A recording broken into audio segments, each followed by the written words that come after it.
పద్మ అవార్డుల విషయంలో కేంద్రం తెలంగాణకు అన్యాయం చేసిందని దీనిపై ప్రధాని మోదీకి లేఖ రాస్తానని సీఎం రేవంత్ రెడ్డి ప్రకటించారు. పక్క రాష్ట్రానికి 5 అవార్డులు ఇచ్చినప్పుడు తెలంగాణకు 4 పురస్కారాలు ఇస్తే బాగుండేదన్నారు.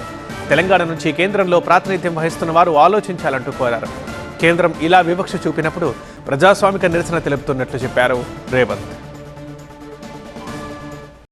పద్మభూషణ్, పద్మశ్రీ అవార్డుల కోసం కూడా తెలంగాణ సమాజానికి ప్రతీకలైన గద్దర్ గారి పేరు, చుక్కా రామయ్య గారి పేరు, అందశ్రీ పేరు, గోరెట్ వెంకన్న పేరు, జయతీర్ తిరుమలరావు గారి పేర్లు, వీటన్నిటినీ రాష్ట్ర ప్రభుత్వం నుంచి మేము ప్రతిపాదన ఇచ్చినాం. కానీ ఏ ఒక్క పేరు కూడా కేంద్ర ప్రభుత్వం పరిగణలోకి తీసుకోలేదు. ఇది మాకు కొంచెం బాధ కలిగించింది. మిత్రుడు మందకృష్ణ మాదిగకి ఇచ్చినందుకు మనస్ఫూర్తిగా నేను అభినందిస్తున్నా.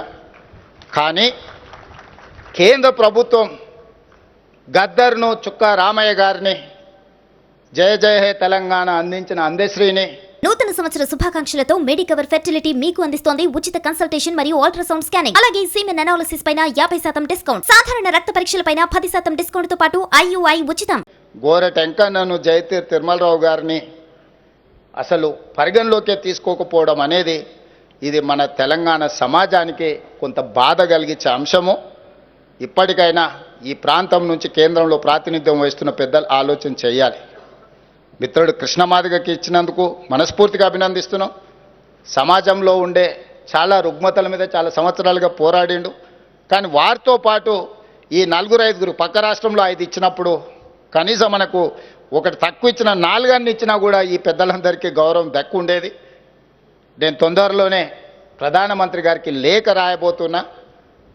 కేంద్ర ప్రభుత్వాలు ఇట్లా మన పట్ల వివక్ష చూపించినప్పుడు మనం ఎక్కడో ఒక దగ్గర మన నిరసన తెలపాల్సిన అవసరం ఉన్నది.